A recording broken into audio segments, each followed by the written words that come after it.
Whenever I'm alone at home and there's a knock at the door, I always hope it'll be my wife, Laura. She's always forgetting her keys. Hello, my name is Steve, and you're Jack Boyd, is that right? To get to my front door, the Bible boys walked about a mile from the local bus stop, jumping over mud puddles and skirting a couple of landfills. Laura doesn't go in for religion either, but according to her, these brave lunatics with their fake smiles deserve at least a minute of attention. She patiently listens to them, asks them questions, regales them with pastries, and never once dropping a hint of condescension. When I watch her do it, I've got to admit it gets me. I'd have hugged those boys, sat with them on the porch and lit up a cigar. But a month after Laura left, all I could do was quietly ask them not to bother me. Today I'm a little rougher still. Shut the door on his nose this time. Another couple weeks at this rate and I'll be greeting anyone who comes close with my service pistol pointed towards the sky, ready to fire my warning shots. In my life, even the basic stuff never goes like it's supposed to. Normally, when a wife is going to leave home, she'll make a scene or at least sit everyone down for a serious conversation. But Laura just disappeared. The children in the stories always stand on the side of the mother, but all three of our sons supported me. The in-laws always blame the husband for making their daughter unhappy. But now Sally, Laura's mother, well, we sort of have a pact. The fellow Laura ran off with is young enough to be her son. I hear he's 30 years old. Of all the possible information a man can know about his wife's lover, I get hit with that. Fortunately, Laura's mother doesn't like the way it sounds either. Sally figures this guy just thought he'd have some fun with a mature woman, but he'll be back chasing college girls before the year is out. So we have an agreement. Sally's gonna track down Laura and try to reason with her, and we'll arrange a meeting. Meanwhile, I'm supposed to not do anything stupid, which of course means anything at all. It's a crazy situation. I'm the police chief, and the person I'm trusting to find my wife is an old woman armed with a phone book. But I can't afford to lose Sally as an ally.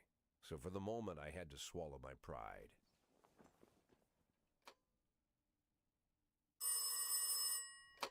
Hello. Mrs. Markham, this is Boyd. Oh, is there any news? That's what I wanted to ask you. Have you found anything? An address, phone number? Have you spoken to her? Don't worry, Jack. I've narrowed the range to 2 suspects, or whatever you like to say at your police building.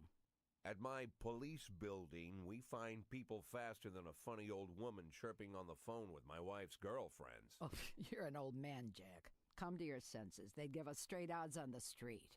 But I've got more energy, Jack. Maybe you think I'm a foolish old woman, but I go to my book club, argue with the girls about Byron, and it gives me energy. I talk to my dogs, and it gives me energy. And you have nothing, Jack. You don't even have a hobby. You got no passion. It's why Laura left you. Let's not go back into that, Sally. Find my wife, and we can discuss my hobbies later. I'm waiting for your call, and my patience is running thin. Laura, if you've stopped loving me, I'll let you go. I can't expect the impossible from you. Just don't let me die out here, okay?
Progress.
In progress.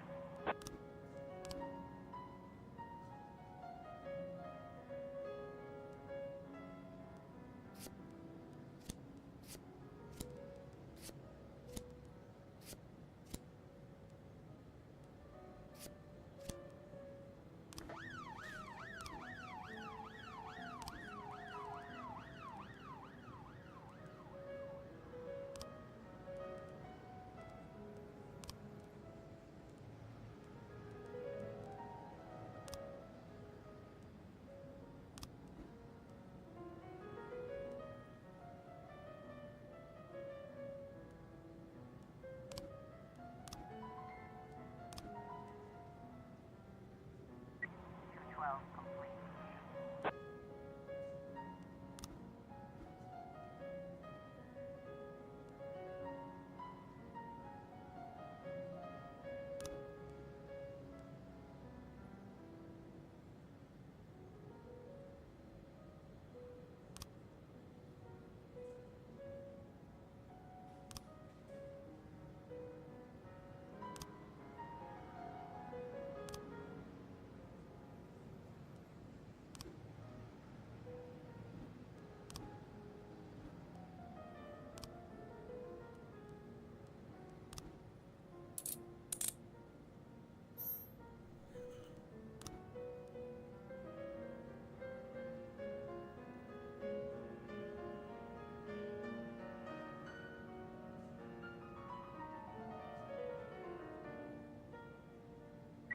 1210 in progress.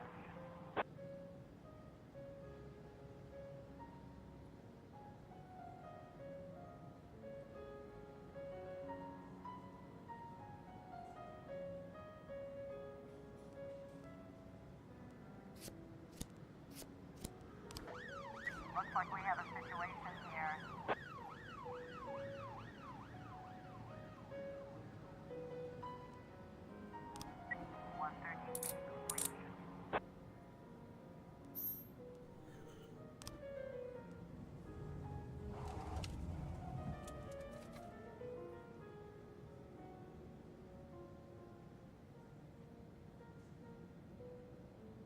Twelve ten complete.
311A in progress.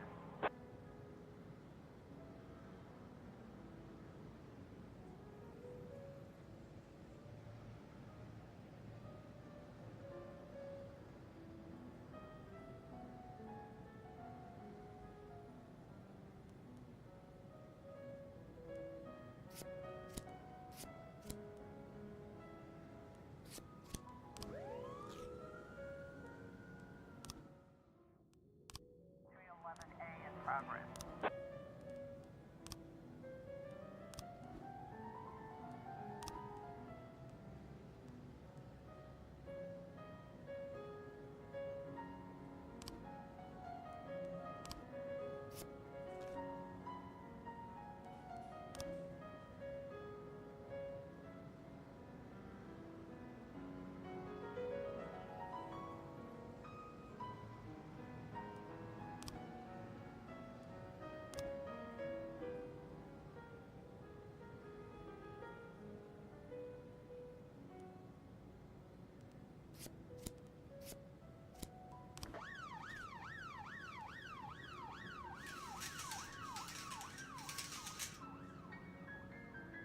Officer on scene. Looks like we have a situation here.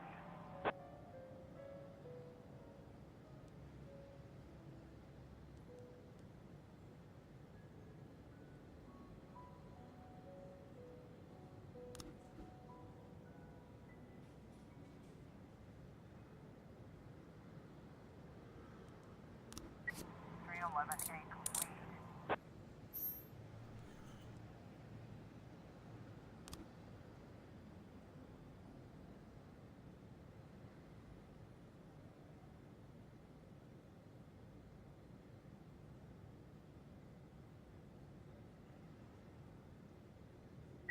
(311A) complete.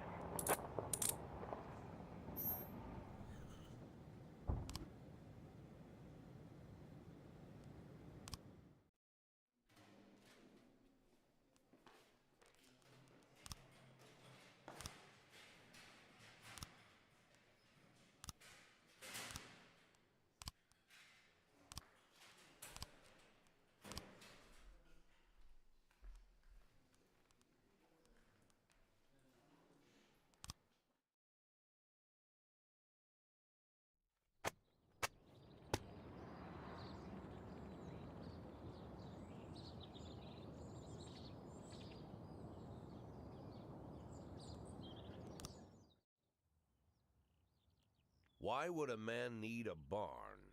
To store all the stuff you can't bring home. About 30 years ago, back when I was young and interested in farming, I carried all kinds of junk home. After a day in the field, I'd come home with buckets, shovels, dirty boots and clothes, and instantly transform the living room. But even back then, there's something I always kept in the barn.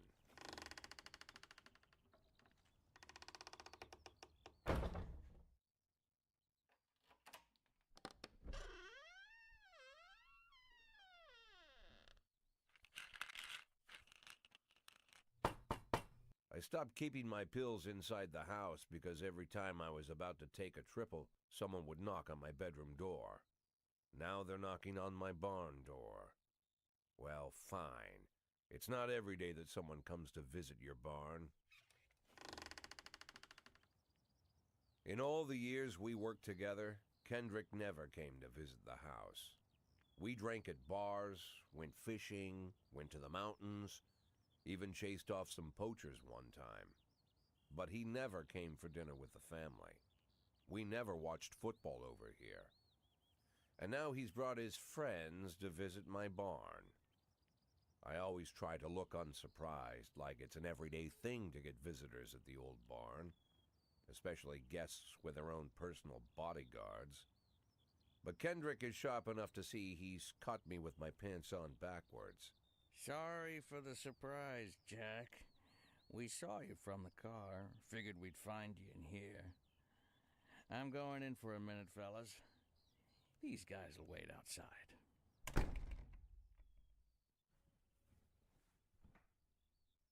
How long you been dating the lover boys? They're Sans people, Jack. Yeah. So now you're appearing in public with members of the mafia? Jack, I'm leaving tonight. More like fleeing. Jenny and I are taking the girls and making a run for it. Probably won't be seeing each other again. I've got new documents, a new name, a new life, everything new. The papers say you're still working your last week for the department. I've got to get out today. I won't be getting another chance. Don't know if you noticed, but the whole city is against me. You told your mafia friends about your plans. Jackie, if I don't fix everything with them in the next few hours, they're going to kill me. And not just me. My family, my relatives, God, Jack, I don't know who else. They found out that I was planning to run and they demanded that we close our contract today. Your contract, Frank? Really? Is that how you talk now? Maybe you should call in the lawyers to straighten all this out. Now is not the time, Jack, please. I have a commitment to them until the end of the year. They need an inside line at police headquarters. I can't just give them back the money. That's not how the mafia works. If I can't find someone I can trust tonight, I'm dead. You know me, Jack. I wouldn't ask you if I wasn't afraid they'd cut my daughters to pieces before sunrise. He's the damn fool who puts his daughters in the crosshairs in the first place. Anyone in my place would have dressed him down good. But I didn't want to pile it on. Fate's already got this guy's soul in the grinder.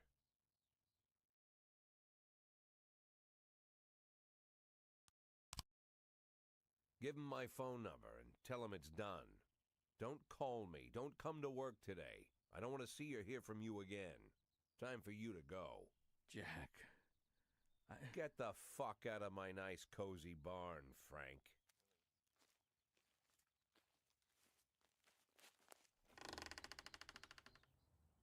At the time, I was trying not to think about what just happened. It was almost too much to take in. I'm probably the most popular police chief in the history of the city, and I have to admit, I've thought about that more than once, sometimes with a little pride even. In one of the features they wrote about me in the papers, they said it pretty plain. He catches the criminals. Believe me, high praise like that is unheard of in Freeburg, especially for a cop. And here I am, the person who catches criminals, and I've agreed to help the mafia, or I'll come home to a bag stuffed with my kids' body parts. Right before the last hammer falls. Hey, remember that cop who caught criminals? It turns out he was a mafia bitch. And all for the sake of a greedy, corrupt cop who should have fled the country years ago. That sound right to you?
Don't you leave me here.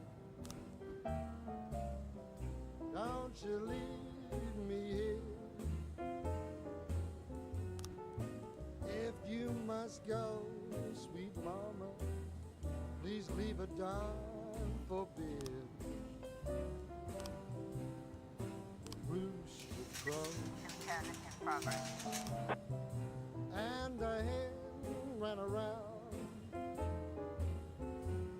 She said, if you want my fricassee, you'll have to run me down.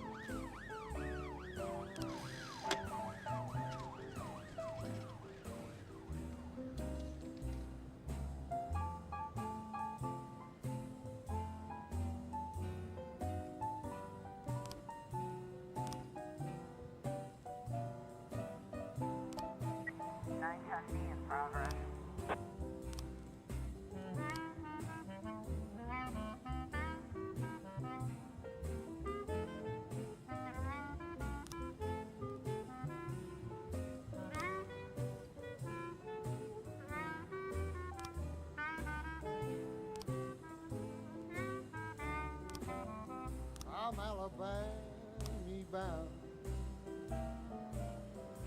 Alabama bound. I followed you round from town to town. I'm Alabama 311 day bound. in progress. Don't you leave me here.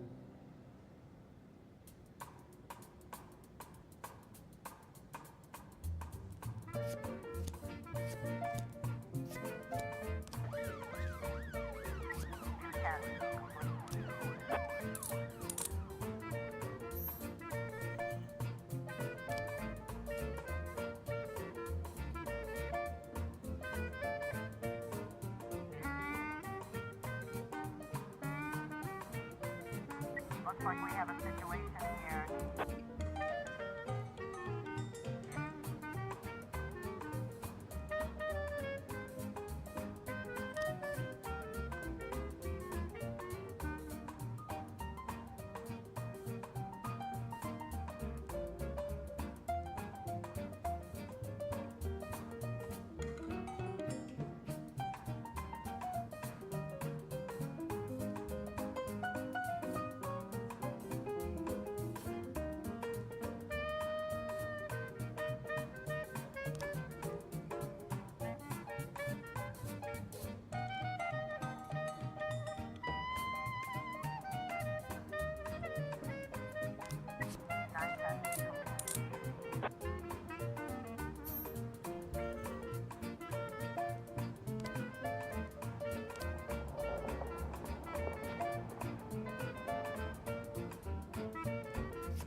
In progress.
In progress.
Mr. Boyd, there was a man here earlier. He left you this. A man? What man? Who let him on this floor? I don't know. I've never seen him before. I asked him his name, but he just ignored me. He was talking on a big telephone, you know, one of those portables. He gave me this envelope and left. Damn. Okay, let's see about this.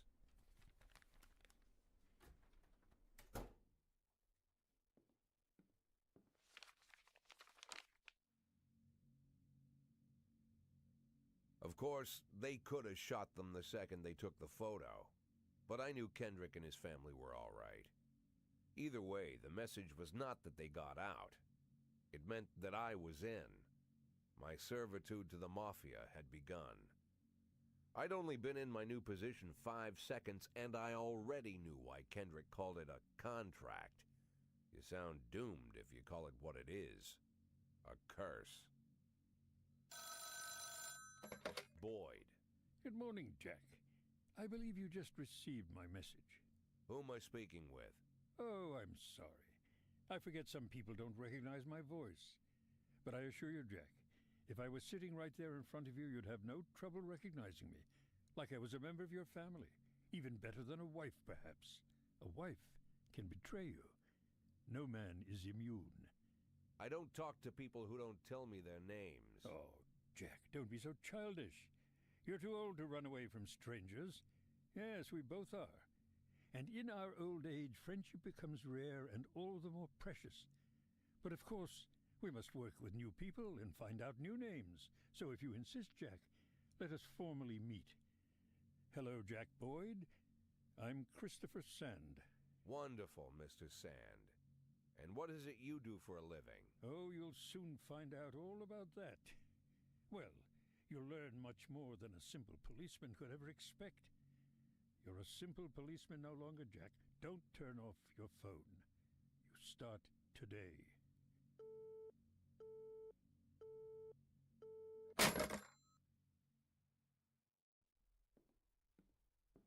Eight in 10. It's been my go-to principle since my first day on the job.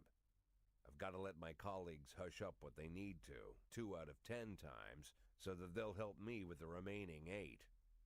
80 out of 100, 800 out of 1,000. I'm proud of those statistics. It's not so bad for Freeburg, right? But now I just officially became a mafia whore. I'm supposed to be fearing for my life, for the lives of my wife and children. But the only thing I can think, what's gonna happen to 8 and 10?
A in progress.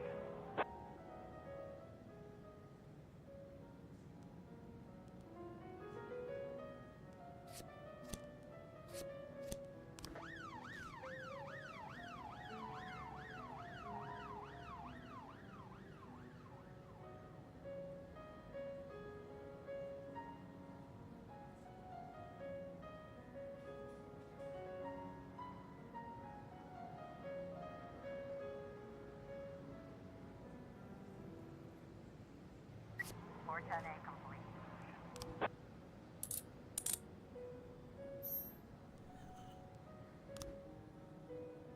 113B in progress.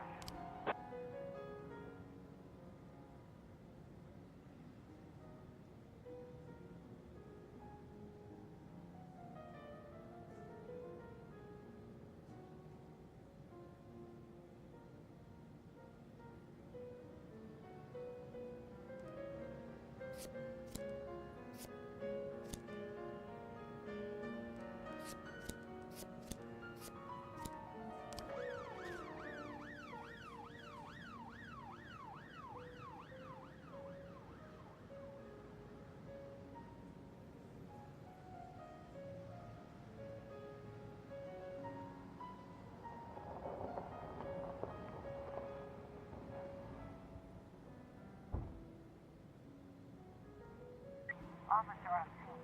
Looks like we have a situation here.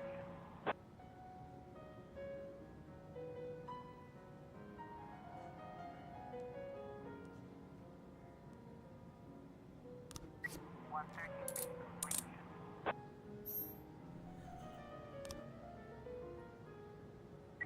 710A in progress.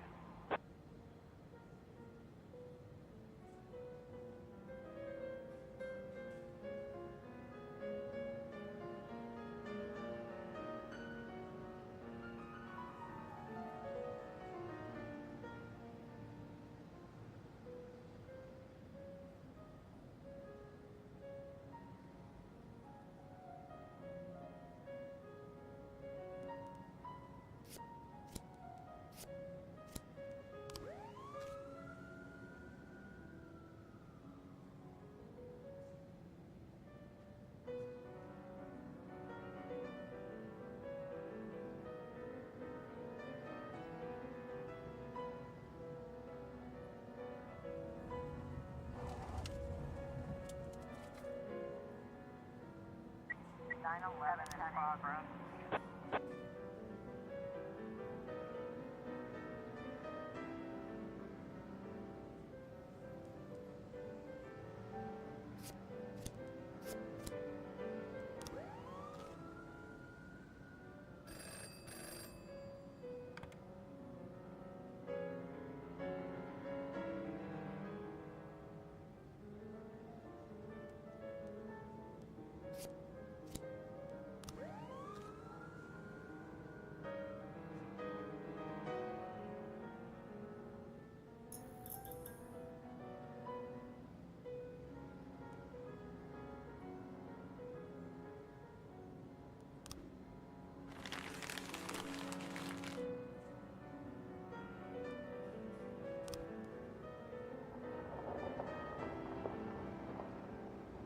Nine 11 complete.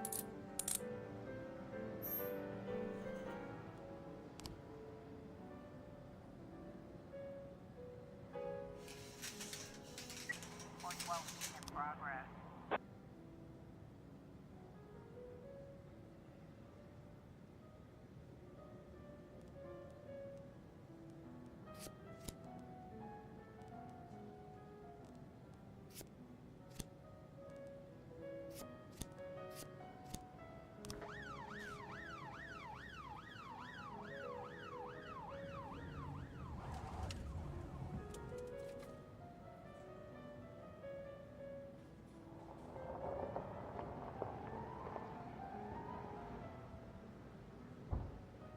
Looks like we have a situation here.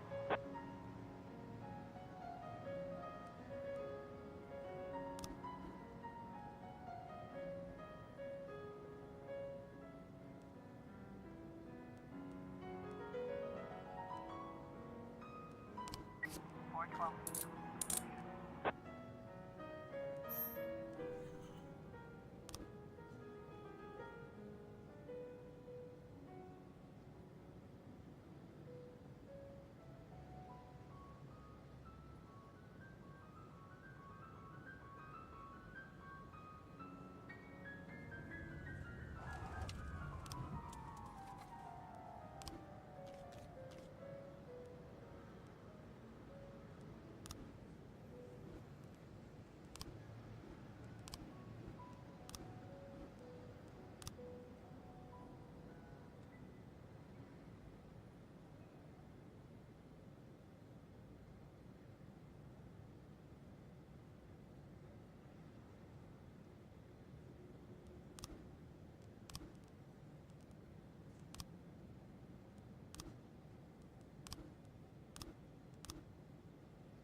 The people of Freeburg have built up a tolerance for the petty horrors of modern life. You'll never see crowds gathering around a beaten passerby. Folks rarely even slow to gawk at a car accident. And street theft doesn't turn heads anymore. Been a long time since people got worked up about stuff like that. So when I ran into a troubled crowd on the way to work, I knew there was something serious going on. Something bad enough to knock these people out of their daily rhythm. And we're talking about people who would step over a corpse if it was blocking the door to the coffee shop. But apparently all it takes is a bunch of leaflets, or spreading broken glass across Main Street, or releasing a couple of hundred rats in the ice arena. The mysterious figure taking responsibility for these strange acts goes by the alias Robespierre. Nobody knows who he is, what he wants, or what all this adds up to, from the buckets of lard spread on the sidewalk to the front door of City Hall covered with ostrich feathers. But this strange cross between childhood pranks and cheap theatrics has got the people all worked up.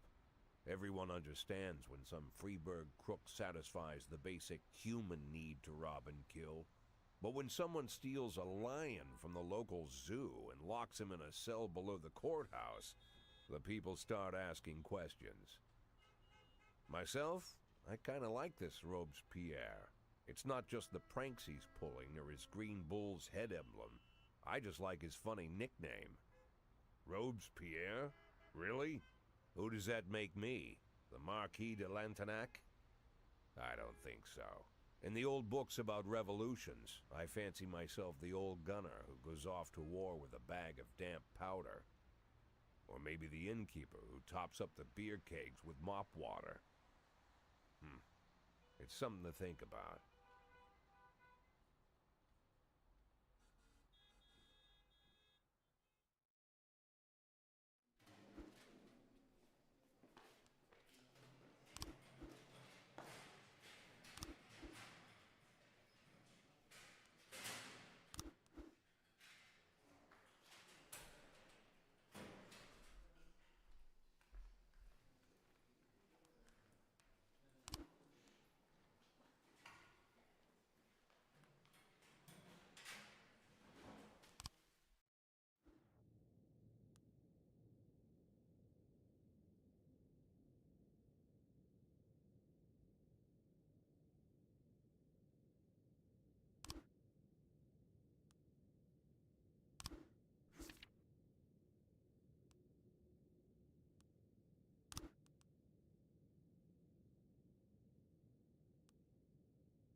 911 in progress.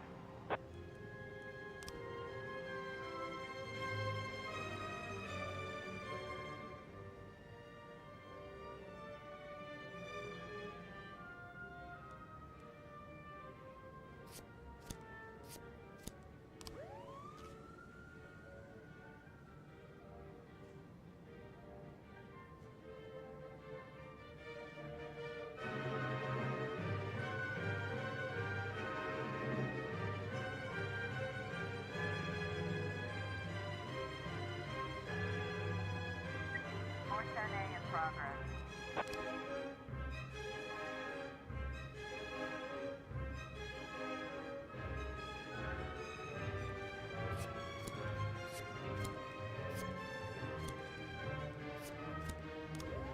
Officer on scene. Looks like we have a situation here.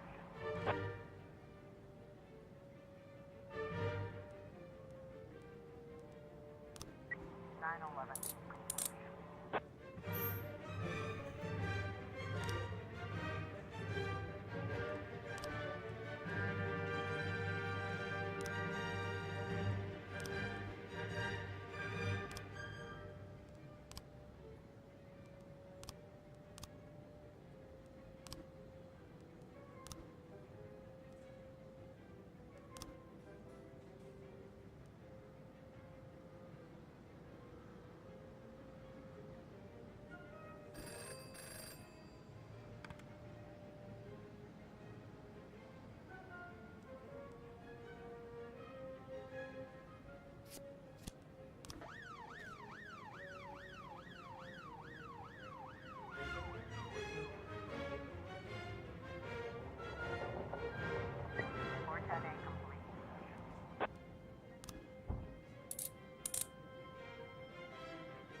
Progress.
In progress.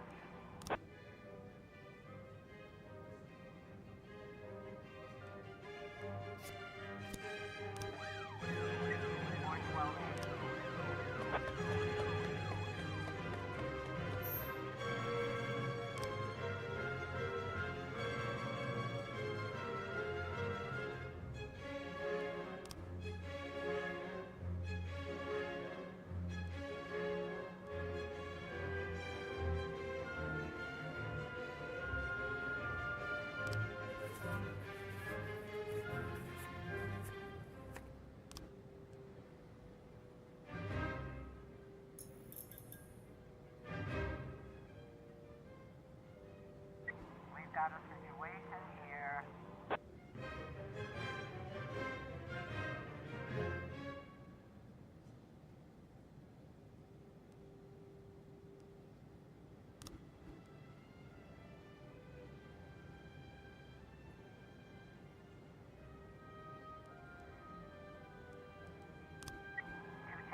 Complete.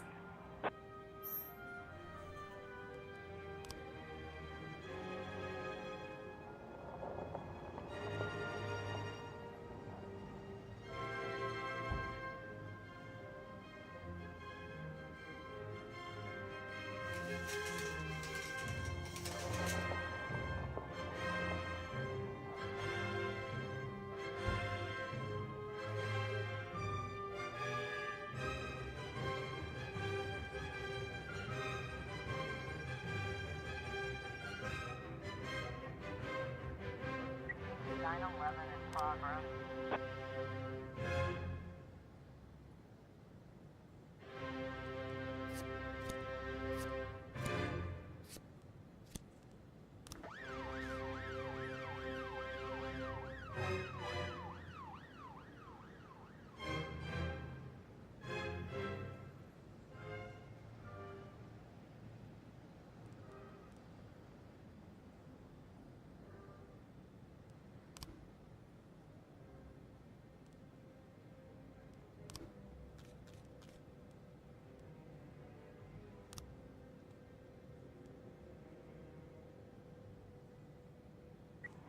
I was trying to raise 10-1, Sergeant Hotspot.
This train don't carry no gamblers, no crap shooters or midnight ramblers. This train don't carry no gamblers. This train.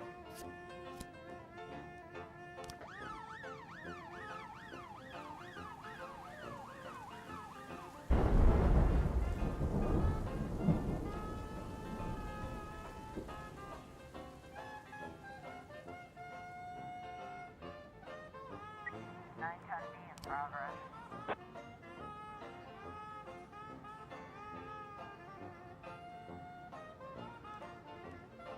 When on account of a gal on the Santa Fe, my trip came to an end.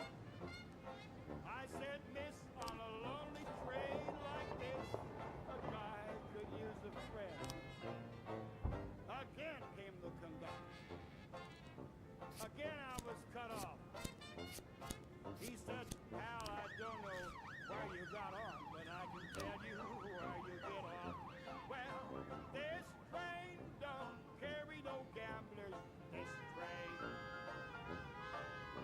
This train don't carry no gamblers. This train. This train don't carry no gamblers, no crap shooters or midnight ramblers. This train don't carry no gamblers. This train.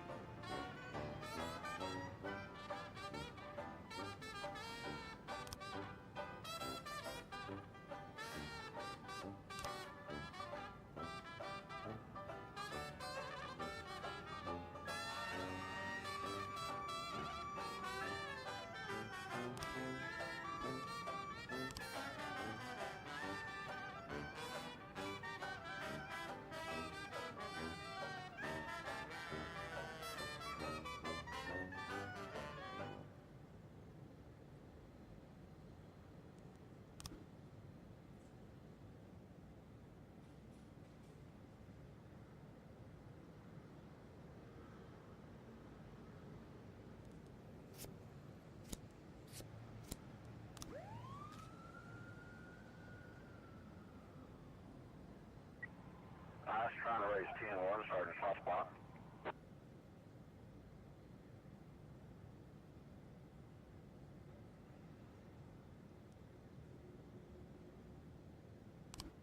Nine ten B complete.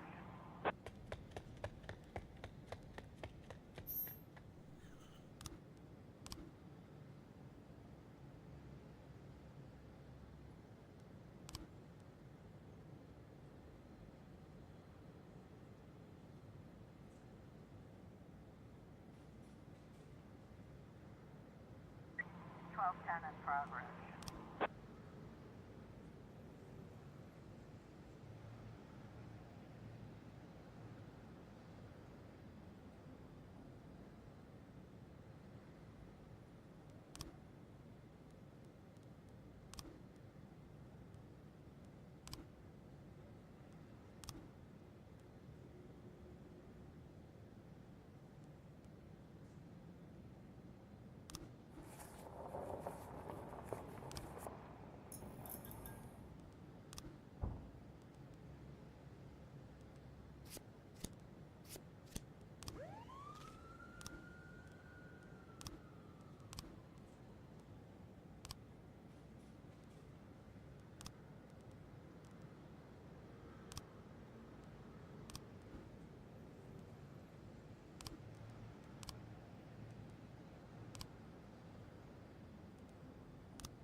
In progress.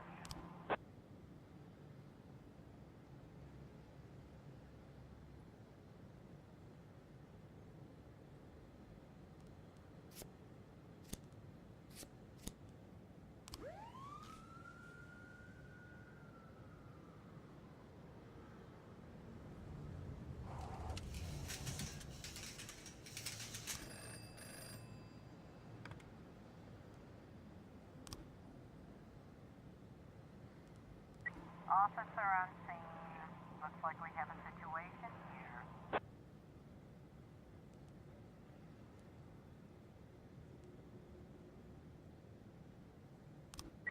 1210 complete.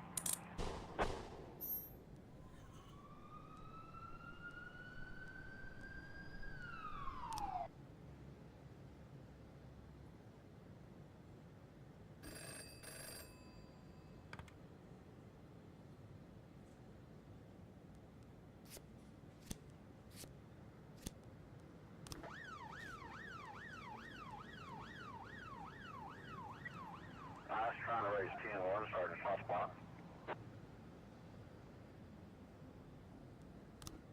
210 complete.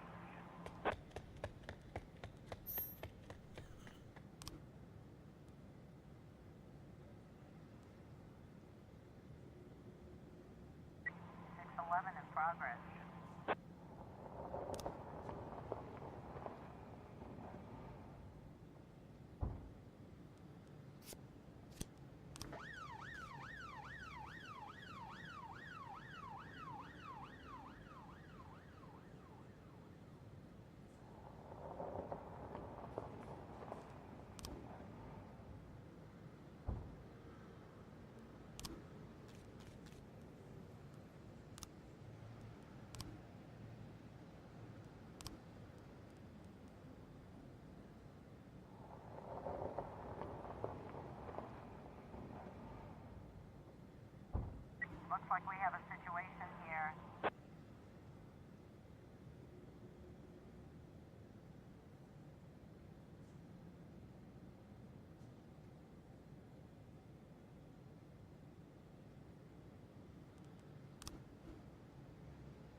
progress, honey.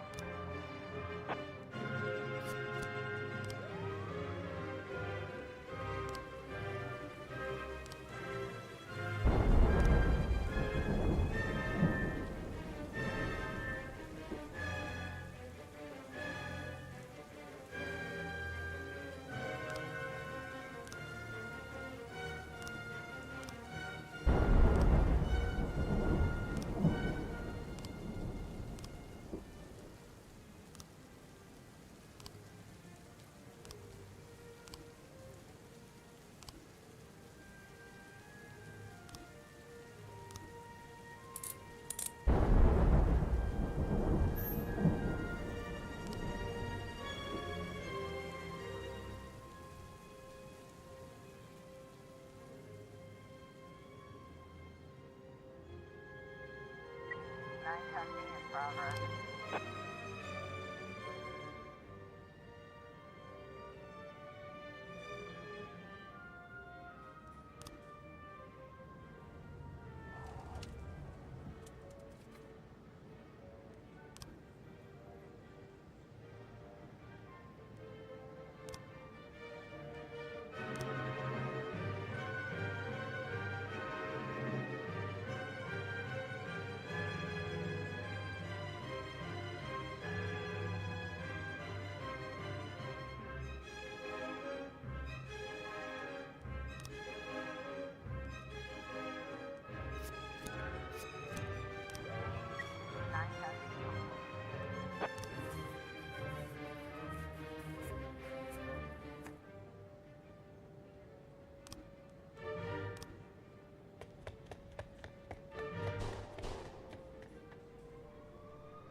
In progress.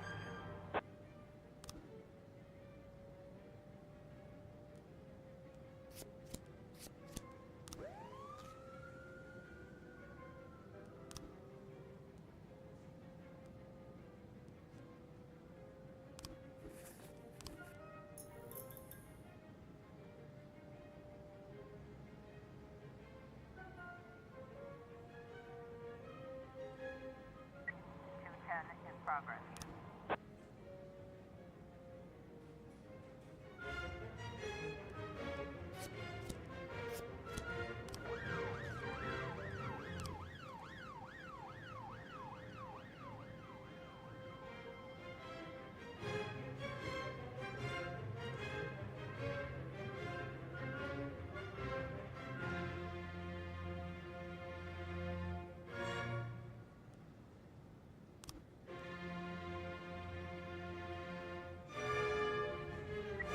Got a situation here. 1210.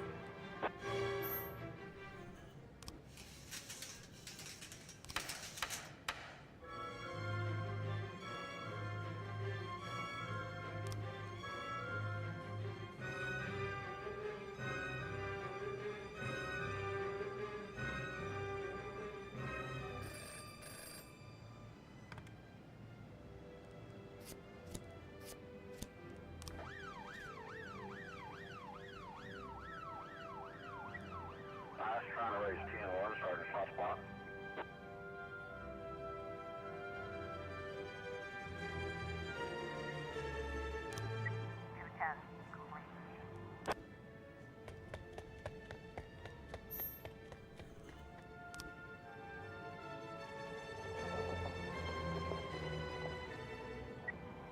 In progress.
7 complete.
A in progress.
progress. 410A complete.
Officer on scene. Looks like we have a situation here.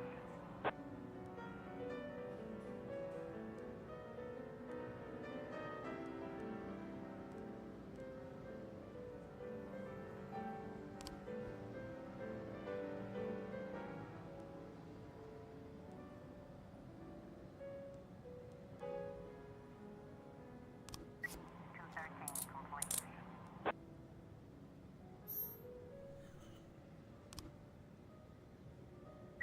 910B in progress.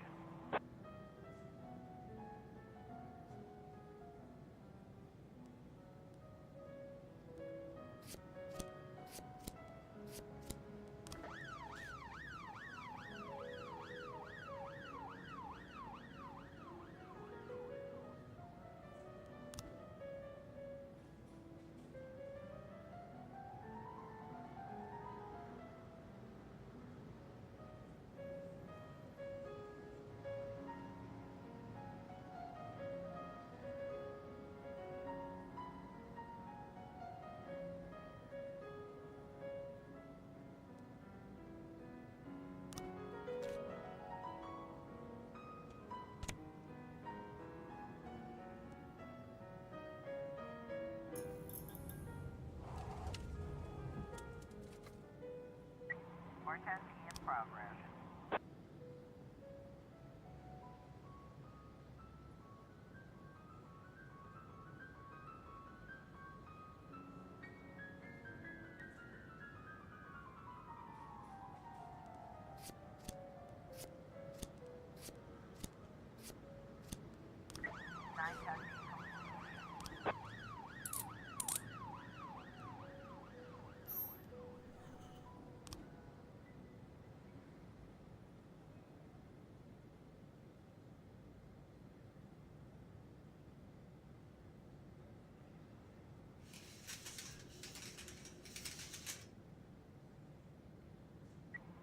I was trying to raise 10-1, Sergeant Hotspot. 410B complete.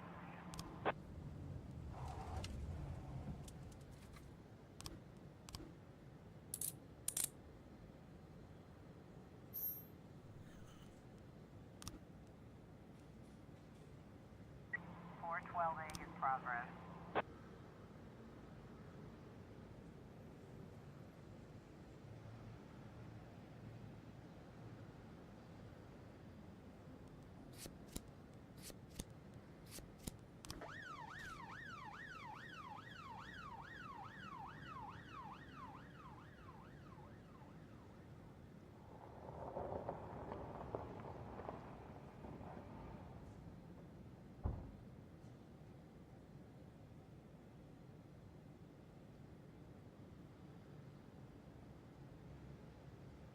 We've got a situation here.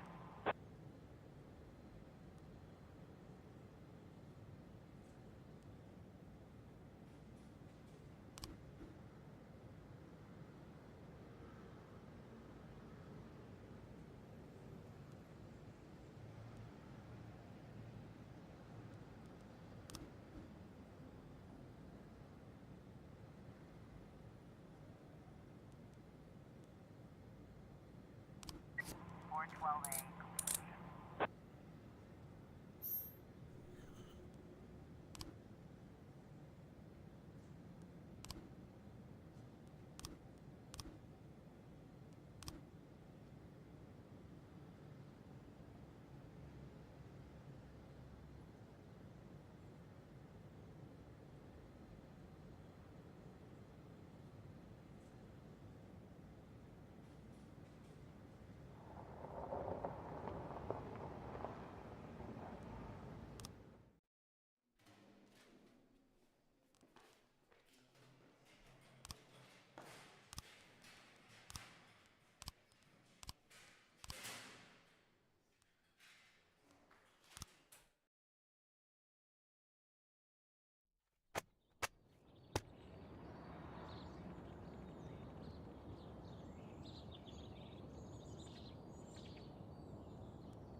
In my new role as corrupt official, I had to give up some of my favorite habits.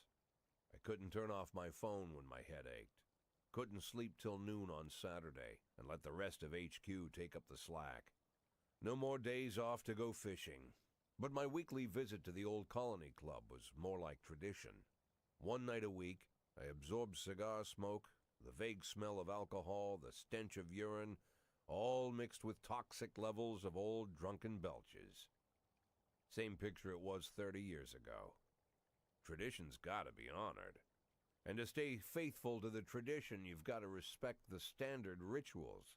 When you're about to roll out of the club, you need to take a deep breath and count to 100. If your stomach doesn't do a backflip, you should be good to make it home. This time I only got up to 60. I was interrupted. Why? You look even better than you do on TV.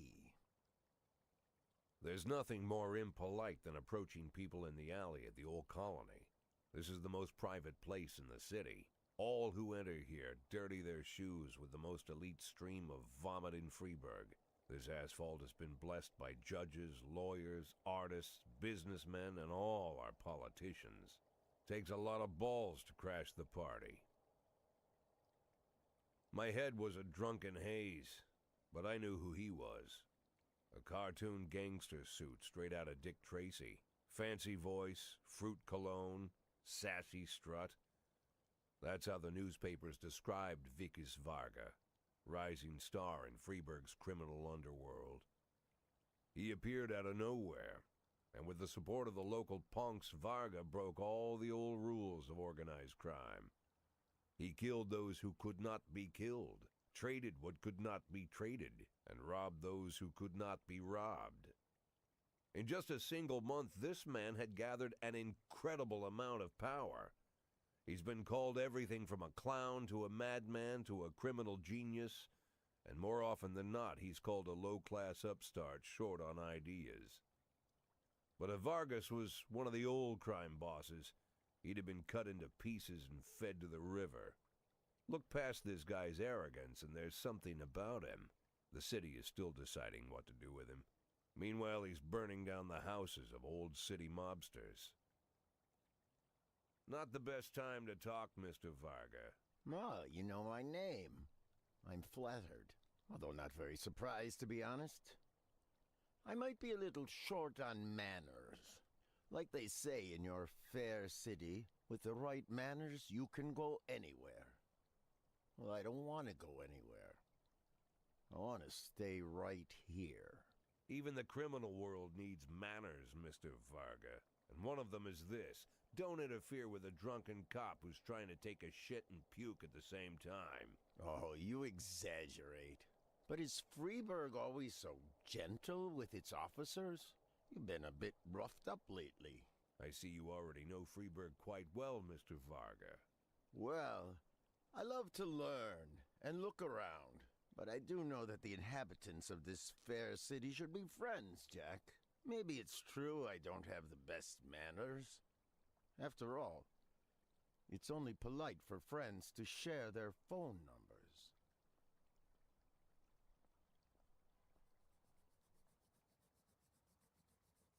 This city of yours moves so fast. I feel like I'm hooked on amphetamines all over again. You wake up in the morning full of ideas, and by nightfall, you've all had each other killed. So don't wait too long to call. I don't mind if you're drunk. It's all the more fun. I'll be stoned myself, most likely. Hell, I'm a little stoned right now. It's the only way to live in this place. I like your city, Jack. I'm here to stay.